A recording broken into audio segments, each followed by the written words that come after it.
श्रीगणेशाय नमः।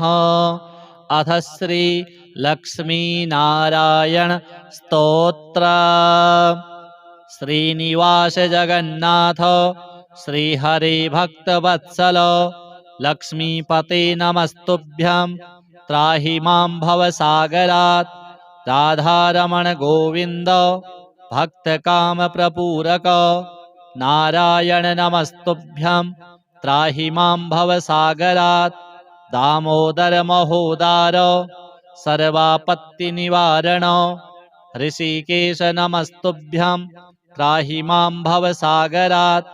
गरुडध्वज वैकुण्ठ निवासिन् केशवाच्युत जनार्दन नमस्तुभ्यं त्राहि मां भवसागरात्। शङ्खचक्र गदा पद्म धर श्रीवत्सलाञ्छन मेघश्याम नमस्तुभ्यं त्राहि मां भवसागरात्। त्वं माता त्वं पिता बन्धुः सद्गुरुस्त्वं दयानिधिः त्वत्तोऽन्यो न परो देवस्त्राहि मां भवसागरात्। न जाने दानधर्मादि योगं यागं तपोजपं त्वं केवलं कुरु दयां त्राहि मां भवसागरात्। न मत्समो यद्यपि पापकर्ता न त्वत्समोऽथापि हि पापहर्ता विज्ञापितं त्वेतदशेषसाक्षिन् मामुद्धरार्थं पतितं तवाग्रे। श्रीलक्ष्मीनारायणार्पणमस्तु। श्रीनिवास जगन्नाथ श्रीहरे भक्तवत्सल लक्ष्मीपते नमस्तुभ्यं त्राहि मां भवसागरात्। राधारमण गोविन्द भक्तकामप्रपूरक नारायण नमस्तुभ्यं त्राहि मां भवसागरात्। दामोदर महोदार सर्वापत्तिनिवारण ऋषिकेश नमस्तुभ्यं त्राहि मां भवसागरात्। गरुडध्वज वैकुण्ठ निवासिन् केशवाच्युत जनार्दन नमस्तुभ्यं त्राहि मां भवसागरात्। शङ्खचक्र गदा पद्म धर श्रीवत्सलाञ्छन मेघश्याम नमस्तुभ्यं त्राहि मां भवसागरात्। त्वं माता त्वं पिता बन्धुः सद्गुरुस्त्वं दयानिधिः त्वत्तोऽन्यो न परो देवस्त्राहि मां भवसागरात्। न जाने दानधर्मादि योगं यागं तपोजपं त्वं केवलं कुरु दयां त्राहि मां भवसागरात्। न मत्समो यद्यपि पापकर्ता न त्वत्समोऽथापि हि पापहर्ता विज्ञापितं त्वेतदशेषसाक्षिन् मामुद्धरार्थं पतितं तवाग्रे। श्रीलक्ष्मीनारायणार्पणमस्तु। श्रीनिवास जगन्नाथ श्रीहरे भक्तवत्सल लक्ष्मीपते नमस्तुभ्यं त्राहि मां भवसागरात्। राधारमण गोविन्द भक्तकामप्रपूरक नारायण नमस्तुभ्यं त्राहि मां भवसागरात्। दामोदर महोदार सर्वापत्तिनिवारण ऋषिकेश नमस्तुभ्यं त्राहि मां भवसागरात्। गरुडध्वज वैकुण्ठ निवासिन् केशवाच्युत जनार्दन नमस्तुभ्यं त्राहि मां भवसागरात्। शङ्खचक्र गदा पद्म धर श्रीवत्सलाञ्छन मेघश्याम नमस्तुभ्यं त्राहि मां भवसागरात्। त्वं माता त्वं पिता बन्धुः सद्गुरुस्त्वं दयानिधिः त्वत्तोऽन्यो न परो देवस्त्राहि मां भवसागरात्। न जाने दानधर्मादि योगं यागं तपोजपं त्वं केवलं कुरु दयां त्राहि मां भवसागरात्। न मत्समो यद्यपि पापकर्ता न त्वत्समोऽथापि हि पापहर्ता विज्ञापितं त्वेतदशेषसाक्षिन् मामुद्धरार्थं पतितं तवाग्रे। श्रीलक्ष्मीनारायणार्पणमस्तु। श्रीनिवास जगन्नाथ श्रीहरे भक्तवत्सल लक्ष्मीपते नमस्तुभ्यं त्राहि मां भवसागरात्। राधारमण गोविन्द भक्तकामप्रपूरक नारायण नमस्तुभ्यं त्राहि मां भवसागरात्। दामोदर महोदार सर्वापत्तिनिवारण ऋषिकेश नमस्तुभ्यं त्राहि मां भवसागरात्। गरुडध्वज वैकुण्ठ निवासिन् केशवाच्युत जनार्दन नमस्तुभ्यं त्राहि मां भवसागरात्। शङ्खचक्रगदा पद्म धर श्रीवत्सलाञ्छन मेघश्याम नमस्तुभ्यं त्राहि मां भवसागरात्। त्वं माता त्वं पिता बन्धुः सद्गुरुस्त्वं दयानिधिः त्वत्तोऽन्यो न परो देवस्त्राहि मां भवसागरात्।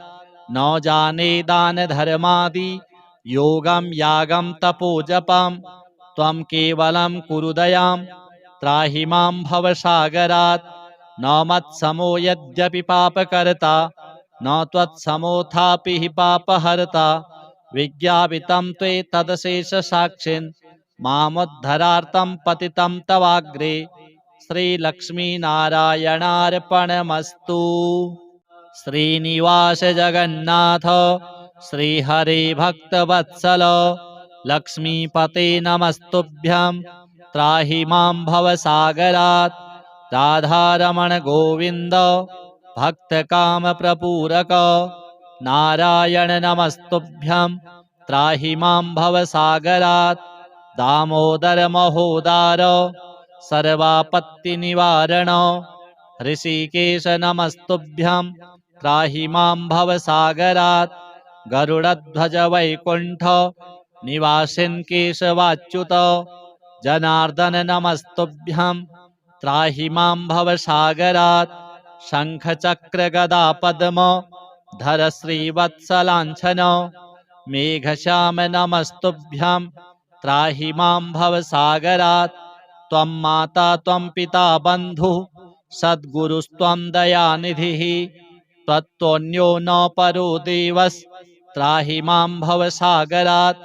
न जाने दानधर्मादि योगं यागं तपोजपं त्वं केवलं कुरु दयां त्राहि मां भवसागरात्। न मत्समो यद्यपि पापकर्ता न त्वत्समोऽथापि हि पापहर्ता विज्ञापितं त्वेतदशेषसाक्षिन् मामुद्धरार्तं पतितं तवाग्रे। श्रीलक्ष्मीनारायणार्पणमस्तु। श्रीनिवास जगन्नाथ श्रीहरे भक्तवत्सल लक्ष्मीपते नमस्तुभ्यं त्राहि मां भवसागरात्। राधारमण गोविन्द भक्तकामप्रपूरक नारायण नमस्तुभ्यं त्राहि मां भवसागरात्। दामोदर महोदार सर्वापत्तिनिवारण ऋषिकेश नमस्तुभ्यं त्राहि मां भवसागरात्।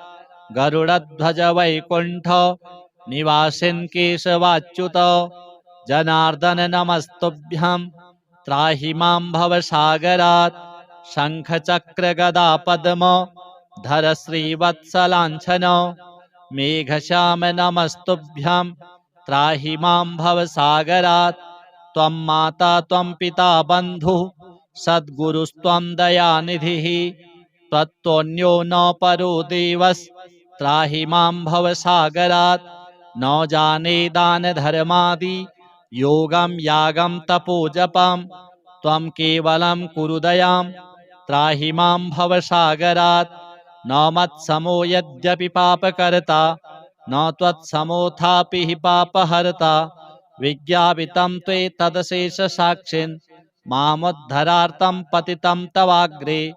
श्रीलक्ष्मीनारायणार्पणमस्तु।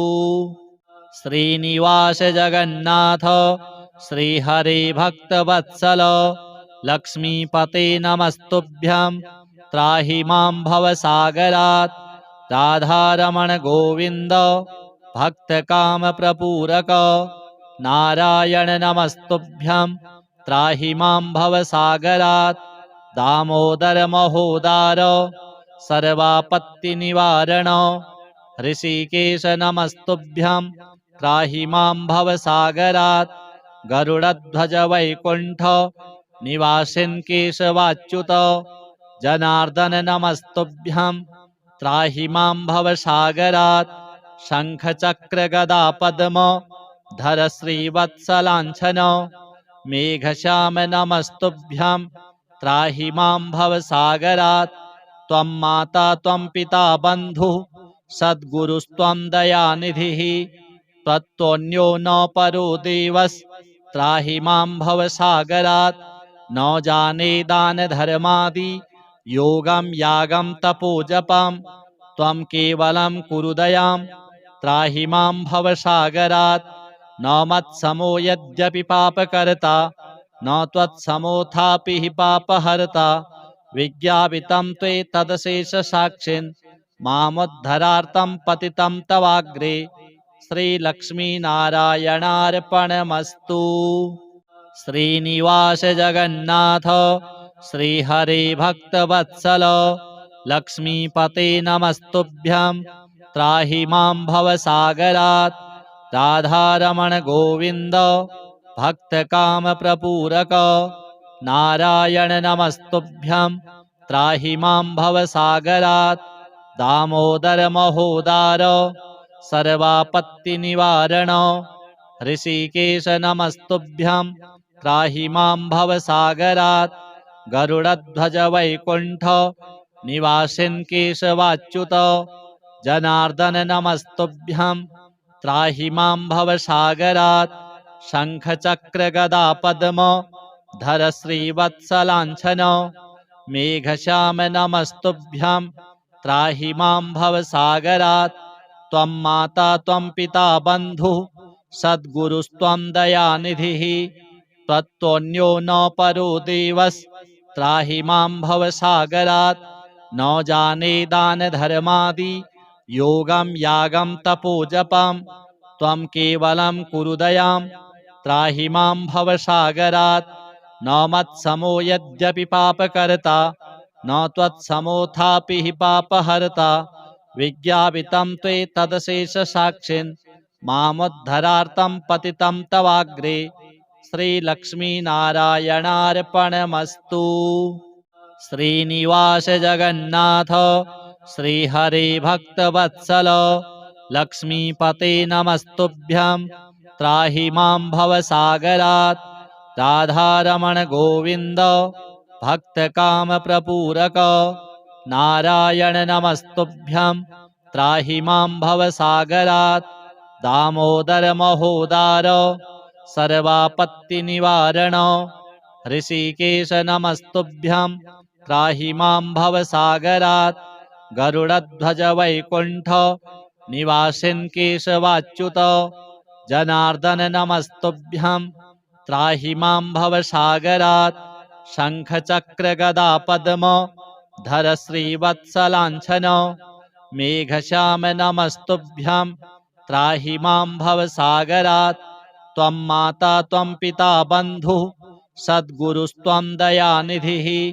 त्वत्तोऽन्यो न परो देवस्त्राहि मां भवसागरात् न जाने दानधर्मादि योगं यागं तपोजपं त्वं केवलं कुरु दयां त्राहि मां भवसागरात् न मत्समो यद्यपि पापकर्ता न त्वत्समोऽथापि हि पापहर्ता विज्ञापितं त्वेतदशेषसाक्षिन् मामुद्धरार्तं पतितं तवाग्रे श्रीलक्ष्मीनारायणार्पणमस्तु। श्रीनिवास जगन्नाथ श्रीहरे भक्तवत्सल लक्ष्मीपते नमस्तुभ्यं त्राहि मां भवसागरात् राधारमण गोविन्द भक्तकामप्रपूरक नारायण नमस्तुभ्यं त्राहि मां भवसागरात् दामोदर महोदार सर्वापत्तिनिवारण ऋषिकेश नमस्तुभ्यं त्राहि मां भवसागरात् गरुडध्वज वैकुण्ठ निवासिन् केशवाच्युत जनार्दन नमस्तुभ्यं त्राहि मां भवसागरात् शङ्खचक्रगदापद्म धर श्रीवत्सलाञ्छन मेघश्याम नमस्तुभ्यं त्राहि मां भवसागरात् त्वं माता त्वं पिता बन्धुः सद्गुरुस्त्वं दयानिधिः त्वत्तोऽन्यो न परो देवस्त्राहि मां भवसागरात् न जाने दानधर्मादि योगं यागं तपोजपं त्वं केवलं कुरु दयां त्राहि मां भवसागरात् न मत्समो यद्यपि पापकर्ता न त्वत्समोऽथापि हि पापहर्ता विज्ञापितं त्वेतदशेषसाक्षिन् मामुद्धरार्तं पतितं तवाग्रे श्रीलक्ष्मीनारायणार्पणमस्तु।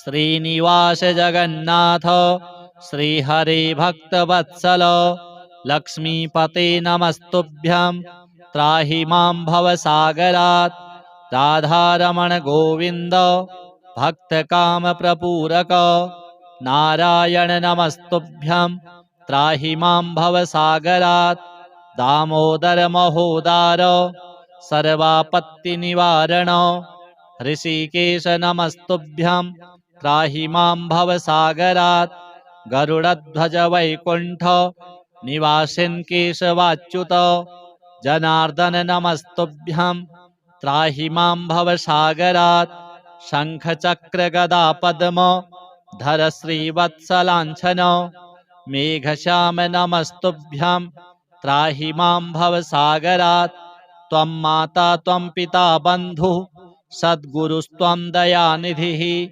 त्वत्तोऽन्यो न परो देवस्त्राहि मां भवसागरात् न जाने दानधर्मादि योगं यागं तपोजपं त्वं केवलं कुरु दयां त्राहि मां भवसागरात् न मत्समो यद्यपि पापकर्ता न त्वत्समोऽथापि हि पापहर्ता विज्ञापितं त्वेतदशेषसाक्षिन् मामुद्धरार्तं पतितं तवाग्रे श्रीलक्ष्मीनारायणार्पणमस्तु।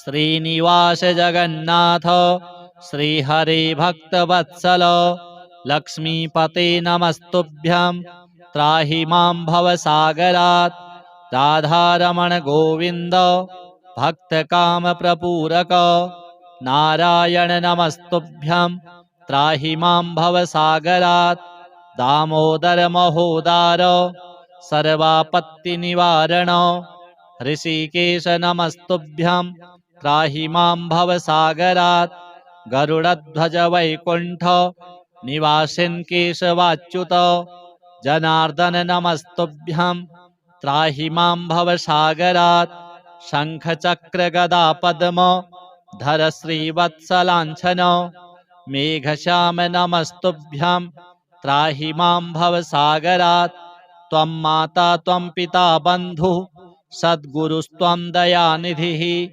त्वत्तोऽन्यो न परो देवस्त्राहि मां भवसागरात् न जाने दानधर्मादि योगं यागं तपोजपं त्वं केवलं कुरु दयां त्राहि मां भवसागरात् न मत्समो यद्यपि पापकर्ता न त्वत्समोऽथापि हि पापहर्ता विज्ञापितं त्वेतदशेषसाक्षिन् मामुद्धरार्तं पतितं तवाग्रे श्रीलक्ष्मीनारायणार्पणमस्तु। श्रीनिवास जगन्नाथ श्रीहरे भक्तवत्सल लक्ष्मीपते नमस्तुभ्यं त्राहि मां भवसागरात् राधारमण गोविन्द भक्तकामप्रपूरक नारायण नमस्तुभ्यं त्राहि मां भवसागरात् दामोदर महोदार सर्वापत्तिनिवारण ऋषिकेश नमस्तुभ्यं त्राहि मां भवसागरात् गरुडध्वज वैकुण्ठ निवासिन् केशवाच्युत जनार्दन नमस्तुभ्यं त्राहि मां भवसागरात् शङ्खचक्रगदापद्म धर श्रीवत्सलाञ्छन मेघश्याम नमस्तुभ्यं त्राहि मां भवसागरात् त्वं माता त्वं पिता बन्धुः सद्गुरुस्त्वं दयानिधिः त्वत्तोऽन्यो न परो देवस्त्राहि मां भवसागरात् न जाने दानधर्मादि योगं यागं तपोजपं त्वं केवलं कुरु दयां त्राहि मां भवसागरात् न मत्समो यद्यपि पापकर्ता न त्वत्समोऽथापि हि पापहर्ता विज्ञापितं त्वेतदशेषसाक्षिन् मामुद्धरार्थं पतितं तवाग्रे श्रीलक्ष्मीनारायणार्पणमस्तु। श्रीनिवास जगन्नाथ श्रीहरे भक्तवत्सल लक्ष्मीपते नमस्तुभ्यं त्राहि मां भवसागरात् राधारमण गोविन्द भक्तकामप्रपूरक नारायण नमस्तुभ्यं त्राहि मां भवसागरात् दामोदर महोदार सर्वापत्तिनिवारण ऋषिकेश नमस्तुभ्यं त्राहि मां भवसागरात् गरुडध्वज वैकुण्ठ निवासिन् केशवाच्युत जनार्दन नमस्तुभ्यं त्राहि मां भवसागरात् शङ्खचक्रगदापद्म धर श्रीवत्सलाञ्छन मेघश्याम नमस्तुभ्यं त्राहि मां भवसागरात् त्वं माता त्वं पिता बन्धुः सद्गुरुस्त्वं दयानिधिः त्वत्तोऽन्यो न परो देवस्त्राहि मां भवसागरात् न जाने दानधर्मादि योगं यागं तपोजपं त्वं केवलं कुरु दयां त्राहि मां भवसागरात् न मत्समो यद्यपि पापकर्ता न त्वत्समोऽथापि हि पापहर्ता विज्ञापितं त्वेतदशेषसाक्षिन् मामुद्धरार्थं पतितं तवाग्रे श्रीलक्ष्मीनारायणार्पणमस्तु।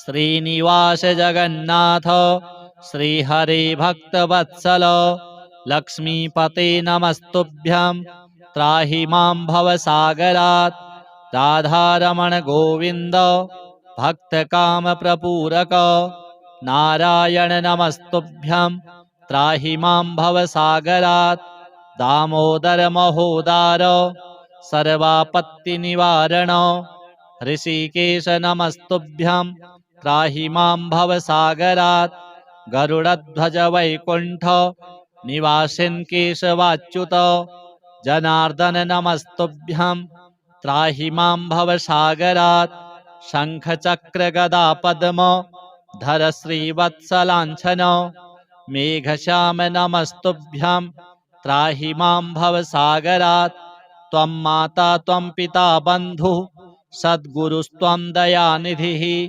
त्वत्तोऽन्यो न परो देवस्त्राहि मां भवसागरात् न जाने दानधर्मादि योगं यागं तपोजपं त्वं केवलं कुरु दयां त्राहि मां भवसागरात् न मत्समो यद्यपि पापकर्ता न त्वत्समोऽथापि हि पापहर्ता विज्ञापितं त्वेतदशेषसाक्षिन् मामुद्धरार्थं पतितं तवाग्रे श्रीलक्ष्मीनारायणार्पणमस्तु।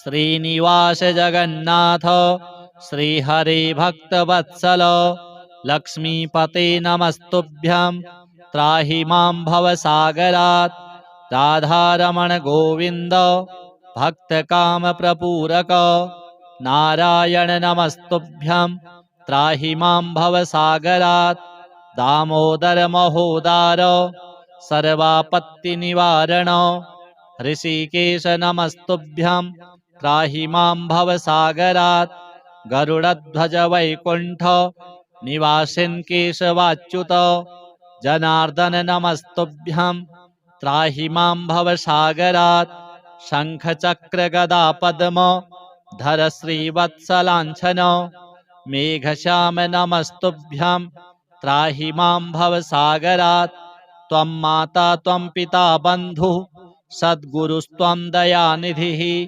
त्वत्तोऽन्यो न परो देवस्त्राहि मां भवसागरात् न जाने दानधर्मादि योगं यागं तपोजपं त्वं केवलं कुरु दयां त्राहि मां भवसागरात् न मत्समो यद्यपि पापकर्ता न त्वत्समोऽथापि हि पापहर्ता विज्ञापितं त्वेतदशेषसाक्षिन् मामुद्धरार्थं पतितं तवाग्रे श्रीलक्ष्मीनारायणार्पणमस्तु। श्रीनिवास जगन्नाथ श्रीहरे भक्तवत्सल लक्ष्मीपते नमस्तुभ्यं त्राहि मां भवसागरात्। राधारमण गोविन्द भक्तकामप्रपूरक नारायण नमस्तुभ्यं त्राहि मां भवसागरात्। दामोदर महोदार सर्वापत्तिनिवारण ऋषिकेश नमस्तुभ्यं त्राहि मां भवसागरात्। गरुडध्वज वैकुण्ठ निवासिन् केशवाच्युत जनार्दन नमस्तुभ्यं त्राहि मां भवसागरात्। शङ्खचक्र गदा पद्म धर श्रीवत्सलाञ्छन मेघश्याम नमस्तुभ्यं त्राहि मां भवसागरात्। त्वं माता त्वं पिता बन्धुः सद्गुरुस्त्वं दयानिधिः त्वत्तोऽन्यो न परो देवस्त्राहि मां भवसागरात्। न जाने दानधर्मादि योगं यागं तपोजपं त्वं केवलं कुरु दयां त्राहि मां भवसागरात्। न मत्समो यद्यपि पापकर्ता न त्वत्समोऽथापि हि पापहर्ता विज्ञापितं त्वेतदशेषसाक्षिन् मामुद्धरार्थं पतितं तवाग्रे श्रीलक्ष्मीनारायणार्पणमस्तु। श्रीनिवास जगन्नाथ श्रीहरे भक्तवत्सल लक्ष्मीपते नमस्तुभ्यं त्राहि मां भवसागरात्। राधारमण गोविन्द भक्तकामप्रपूरक नारायण नमस्तुभ्यं त्राहि मां भवसागरात्। दामोदर महोदार सर्वापत्तिनिवारण ऋषिकेश नमस्तुभ्यं त्राहि मां भवसागरात्। गरुडध्वज वैकुण्ठ निवासिन् केशवाच्युत जनार्दन नमस्तुभ्यं त्राहि मां भवसागरात्। शङ्खचक्र गदा पद्म धर श्रीवत्सलाञ्छन मेघश्याम नमस्तुभ्यं त्राहि मां भवसागरात्। त्वं माता त्वं पिता बन्धुः सद्गुरुस्त्वं दयानिधिः त्वत्तोऽन्यो न परो देवस्त्राहि मां भवसागरात्। न जाने दानधर्मादि योगं यागं तपोजपं त्वं केवलं कुरु दयां त्राहि मां भवसागरात्। न मत्समो यद्यपि पापकर्ता न त्वत्समोऽथापि हि पापहर्ता विज्ञापितं त्वेतदशेषसाक्षिन् मामुद्धरार्थं पतितं तवाग्रे श्रीलक्ष्मीनारायणार्पणमस्तु। श्रीनिवास जगन्नाथ श्रीहरे भक्तवत्सल लक्ष्मीपते नमस्तुभ्यं त्राहि मां भवसागरात्। राधारमण गोविन्द भक्तकामप्रपूरक नारायण नमस्तुभ्यं त्राहि मां भवसागरात्।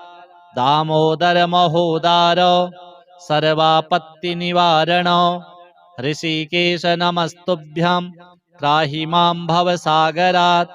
गरुडध्वज वैकुण्ठ निवासिन् केशवाच्युत जनार्दन नमस्तुभ्यं त्राहि मां भवसागरात्। शङ्खचक्र गदा पद्म धर श्रीवत्सलाञ्छन मेघश्याम नमस्तुभ्यं त्राहि मां भवसागरात्।